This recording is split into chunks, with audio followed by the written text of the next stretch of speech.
En el estudio semanal de la Torá, entramos este día a la segunda mitad de la sección llamada Shobabim, la cuarta porción del libro de Éxodo, que lleva por nombre Beschalach, y que comprende del versículo 17 del capítulo 13 al capítulo 17 verso 16. Esta parashá es muy poderosa, pues en ella se revelan los 72 nombres de Dios, 216 virtudes divinas, que son las herramientas que le permiten al ser humano poder controlar las fuerzas astrales, el mundo animal, el mundo vegetal, el mundo mineral. Y solo se trata de meditar y clamar en el nombre correcto, para lograr la intervención divina. En el momento más difícil de Israel, rodeados de muerte por todos lados. A un costado, el camino a los dominios de los filisteos. Al otro costado, lo inhóspito del desierto. Frente a ellos, la bravura del Mar Rojo. Y atrás, venía el ejército del faraón. No tenían salida, la muerte los rodeaba. Y, por si fuera poco, Moisés le pide ayuda a Dios, y Dios le increpa, diciéndole, ¿por qué clamas a mí? Justo en ese instante, tal vez, el más terrible de los episodios en la historia del Éxodo, ahí Moisés levanta su vara, y pasa lo siguiente. Éxodo 14:13, y Moisés dijo al pueblo, no temáis, estad firmes, y ved la salvación que Dios hará hoy con vosotros, porque los egipcios que hoy habéis visto, nunca más para siempre los veréis.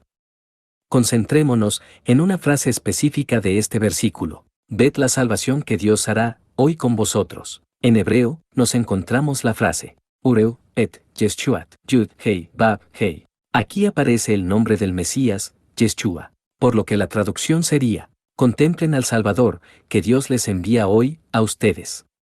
Como podemos darnos cuenta, aquí Moisés, en una sola frase, está pronunciando el nombre del Mesías, junto al tetragramatón, el nombre divino. Por eso, es que podemos comprender por qué cuando Moisés le pide ayuda a Dios, el Señor le responde así. Éxodo 14:15, entonces Dios dijo a Moisés, ¿por qué clamas a mí? Di a los hijos de Israel que marchen. Es que, ya no había necesidad de volver a orar, porque Moisés al decir, Et Yeshuat, junto al nombre divino, Yud Hei Bab Hei, ya Moisés había activado el poder de Dios, y ahora solo debía poner en práctica ese poder, y Dios solo le indica lo que tiene que hacer. Éxodo 14:16. Y tú alza tu vara, y extiende tu mano sobre el mar, y divídelo, y entre en los hijos de Israel por en medio del mar, en seco. Porque el poder de Dios ya se había activado al momento de haber invocado el nombre del Salvador, junto al nombre divino. Ante esta situación, en los versículos siguientes, Dios revela, a través de un código encriptado, los 72 nombres que están disponibles para resolver las necesidades de su pueblo, según su circunstancia. El origen de los 72 nombres está en el capítulo 14 del libro del Éxodo, en el instante exacto que Dios abre el Mar Rojo para que pasara el pueblo de Israel. Éxodo 14, 19, 21, y el ángel de Dios que iba delante del campamento de Israel, se apartó e iba en pos de ellos, y asimismo la columna de nube que iba delante de ellos, se apartó y se puso a sus espaldas, e iba entre el campamento de los egipcios y el campamento de Israel, y era nube y tinieblas para aquellos, y alumbraba a Israel de noche, y en toda aquella noche nunca se acercaron los unos a los otros, y extendió Moisés su mano sobre el mar, e hizo Dios que el mar se retirase por recio viento oriental, toda aquella noche, y volvió el mar en seco, y las aguas quedaron divididas. Los versículos 19, 20 y 21 del capítulo 14 del Éxodo tienen 72 letras en hebreo cada uno. Para obtener este conjunto de nombres de 3 letras, se utiliza la primera letra del versículo 19, la última letra del versículo 20, y la primera letra del versículo 21. Y así sucesivamente, con todas las letras de esos 3 versículos, hasta formar una matriz. La forma de poner en práctica este poder revelado es ver la aplicación de cada nombre, y seguir estos sencillos pasos. Se medita en la virtud del nombre. Se ora, invocando a Dios con el nombre que corresponde a la necesidad. Se hace lo que la Torá indica en la circunstancia. En el estudio de Parashá Beschalach del año pasado, en este mismo canal, tenemos enumerados la aplicación de cada uno de los 72 nombres de Dios. Pero, ¿qué no basta con pedir todo en el nombre de Jesús, y ya? Juan 14, 13, 14, y todo lo que pidiereis al Padre en mi nombre, lo haré, para que el Padre sea glorificado en el Hijo. Si algo pidiereis en mi nombre, yo lo haré. A simple vista, pareciera que bastara solo con invocar a Yeshua y ya. De hecho, así lo hace Moisés al decir, Ureu, et, Yeshuat, Yud, Hei, Bab, Hei, por los méritos de Yeshua, y en el nombre divino. Es correcto evocar los méritos del Salvador, pues, ¿qué mayor mérito hay que dar la vida por los demás? Y evocar el nombre divino, que es sobre todo nombre, ¿qué puede haber más sagrado que eso? Nada. De hecho, toda oración debería rubricarse con el nombre del Mesías y con el nombre divino. Cuando lo hacemos así, el poder de Dios se activa, pero nosotros tenemos que ponerlo en práctica. Lamentablemente, nuestra comunicación con Dios se queda en la oración de petición. Oramos, le exponemos nuestra necesidad, le pedimos su ayuda, y ahí nos quedamos, esperando. Pero esta parashá nos enseña que, al orar, exponer nuestra necesidad y pedir ayuda, luego de esto, tenemos que poner en práctica el poder divino que se está activando. Por eso, es que Dios le dice a Moisés, alza tu vara, extiende tu mano, divide el mar. El poder de Dios ya estaba activado, pero Moisés no sabía que todavía, él tenía que hacer algo para que ese poder se manifestara. Y eso, es lo que nos pasa también a nosotros cuando oramos. No sabemos que, al orar, se ha activado el poder de Dios, pero que todavía, nosotros tenemos que hacer que ese poder se manifieste. Cuando Dios ve esto, dispone revelar las herramientas divinas de su nombre, para que cuando su pueblo necesite ayuda, invoque a Dios, y sepa qué hacer. Por eso, en esta porción, se descodifican los 72 nombres de Dios, que cubren 70 necesidades, que la gente puede llegar a tener en toda su vida.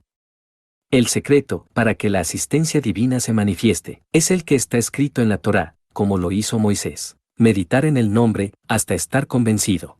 Orar a Dios, terminando la oración, citando los méritos de Yeshua, el Mesías, y por el nombre divino, Yud, Hei, Bab, Hei, por sus letras en hebreo. Las cosas suceden. Veamos solo algunos ejemplos en la Biblia, donde se evocan en cada caso, alguno de los 72 nombres de Dios. Josué 10:12, entonces Josué habló al Señor el día en que Dios entregó al amorreo delante de los hijos de Israel, y dijo en presencia de los israelitas, Sol, detente en Gabaón, y tú, Luna, en el valle de Ajalón. Aquí, donde dice que Josué habló al Señor, se refiere al nombre de Dios, que Josué está citando, y es el nombre de Sitael, cuya raíz son las letras hebreas, Samek Yutet, y es el nombre que libera de toda tentación y pensamientos negativos y hace libre a la persona para encender el poder de los milagros. Recordemos que, en ese momento, Josué y el ejército de Israel encabezaba una batalla en contra de 5 ejércitos que habían formado una alianza, y Josué necesitó un momento de mente fría para invocar el nombre de Dios. Otro ejemplo, Hechos 9:40-41. Entonces, sacando a todos, Pedro se puso de rodillas y oró, y volviéndose al cuerpo, dijo, Tabita, levántate. Y ella abrió los ojos, y al ver a Pedro, se incorporó. Y él, dándole la mano, la levantó. Entonces, llamando a los santos y a las viudas, la presentó viva. ¿Qué fue lo que oró Pedro? Cuando ora Pedro, está invocando el nombre de Dios, Natael, cuya raíz la forman las letras hebreas, Nun Yud Tav. Este nombre se le conoce como la muerte de la muerte, y trata sobre la absoluta convicción y certeza acerca de la desaparición del ángel de la muerte.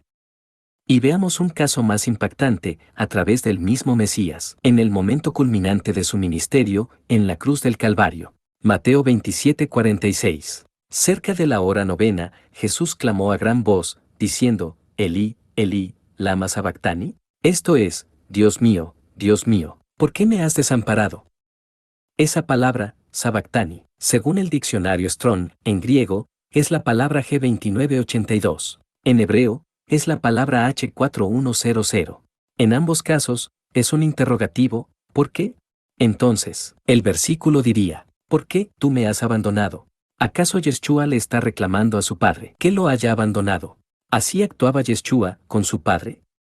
En ese momento, Yeshua ya estaba crucificado. La cruz medía más de 3 metros de alto y estaba en la cima de un monte, y recordemos que soplaban los vientos, y él estaba masacrado por los golpes y fatigado por la vía dolorosa que transitó. Entonces, su hablar era difícil, y a la altura que estaba y el ambiente que había en el lugar, no puede permitir que las palabras del Señor se perciban con claridad.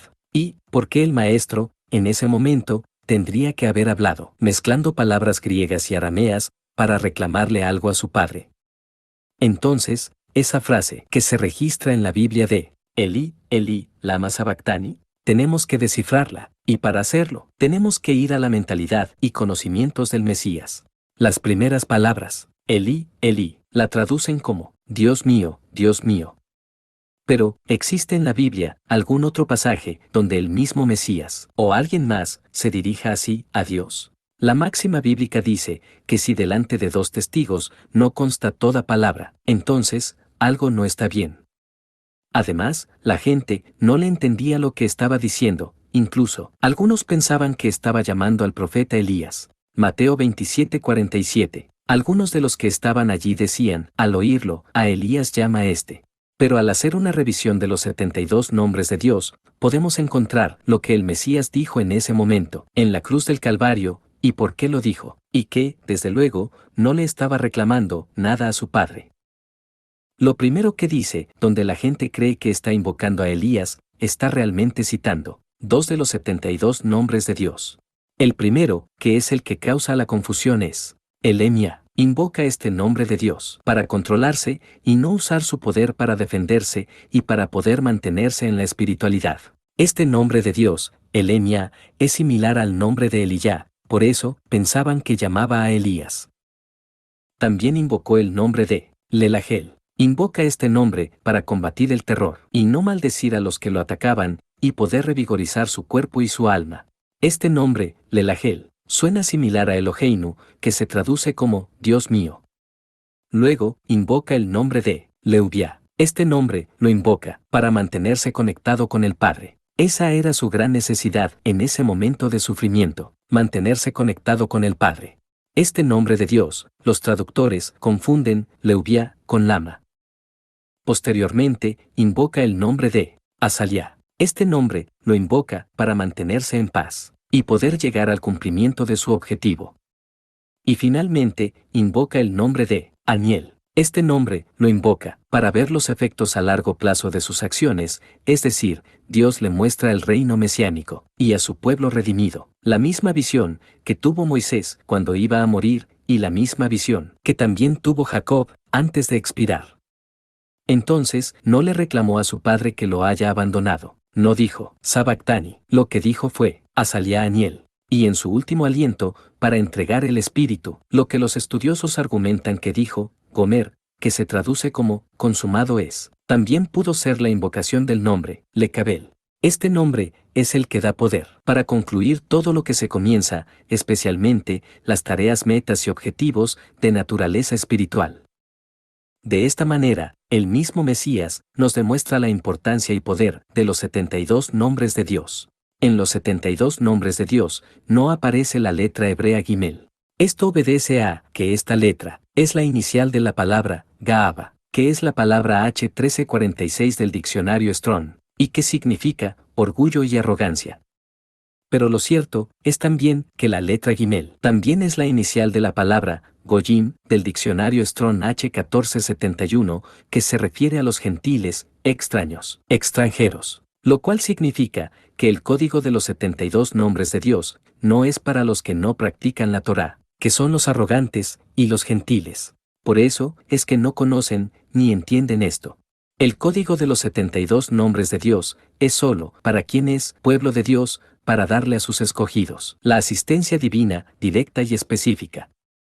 Los nombres que se aplican a Dios, como Adonai, Elohim, Shaddai, son una ventana de misericordia disponible, tanto para el pueblo de Dios, como para los gentiles también, porque la misericordia de Dios rebasa todo entendimiento, mientras que la palabra, Dios, en realidad no tiene significado, y esto es lo maravilloso, pues aunque esta palabra no tiene un significado, su sola escritura, o su sola pronunciación, lo dice todo, para que el mundo sepa de su existencia.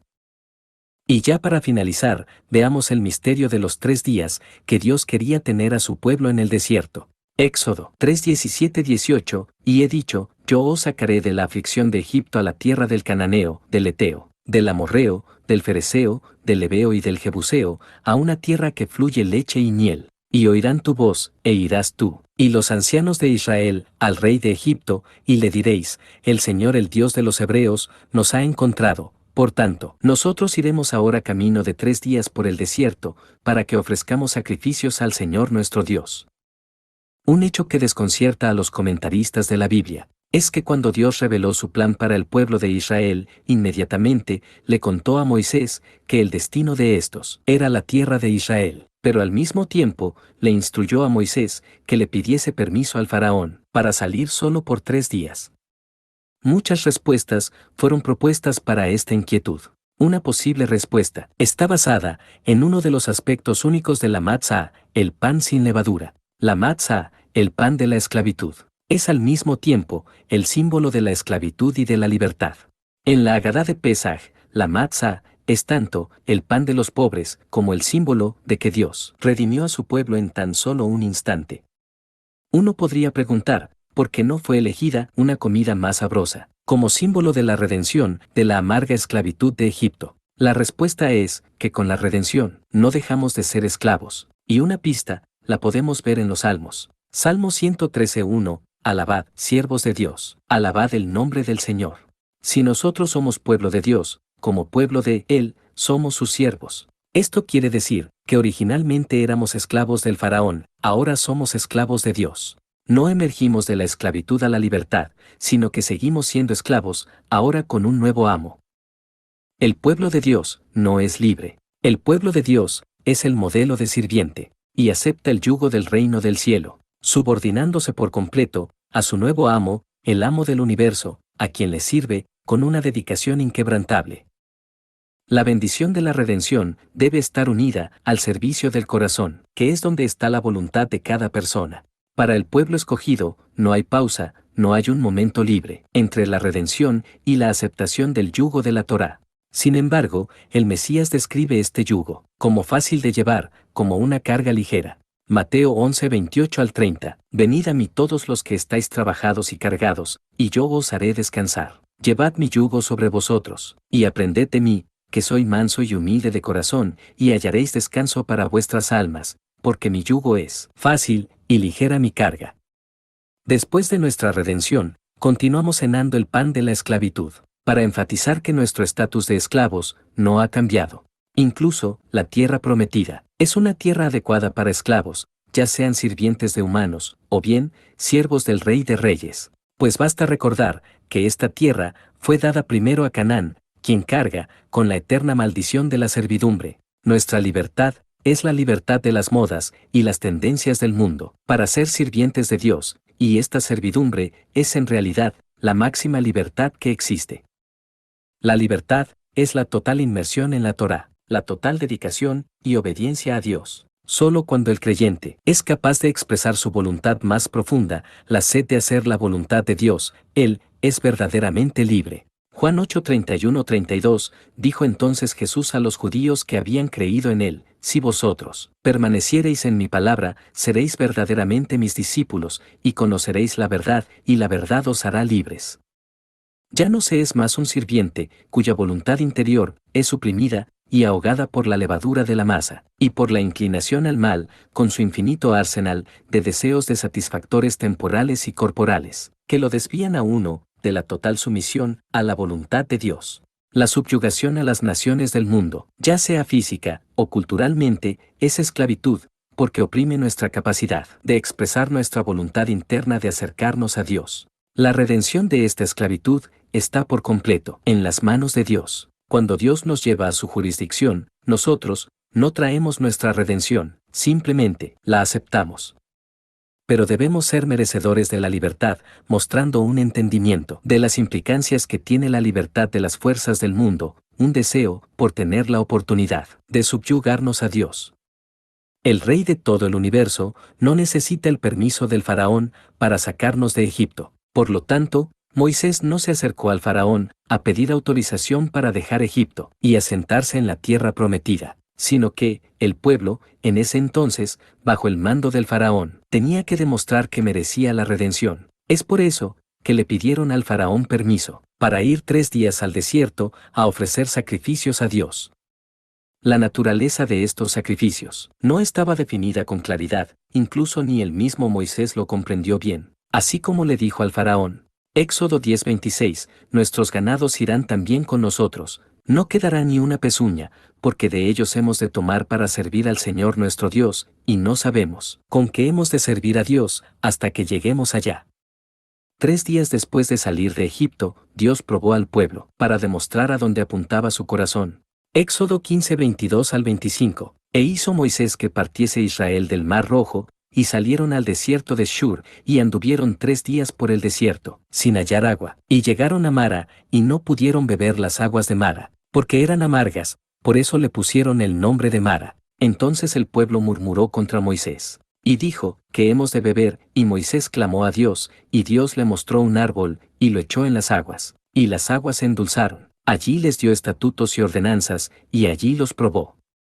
¿Cuál fue la prueba? Que no tuvieran agua, que murmuraran. El pasaje dice, que ahí les dio estatutos y ordenanzas, y fue ahí, donde los probó. La prueba de los 3 días en el desierto, fue ver cómo reaccionaban a los estatutos y ordenanzas, que ahora Dios les daba. Ya no era Faraón dando las órdenes, ahora era Dios. Y la prueba es ver cómo reciben las órdenes del nuevo amo. Hoy estamos al borde de la redención y estamos siendo probados para ver si merecemos la redención de Dios. Podemos con tranquilidad dejar que sea Dios quien traiga al Mesías, pero primero debemos merecer su llegada. Solo intensificando nuestro compromiso con la Torá y sus mandamientos, dedicándonos a servir a Dios en todas las áreas de la vida, pasaremos exitosamente nuestros 3 días en el desierto. Porque así lo dice su palabra. Y en su palabra está su presencia.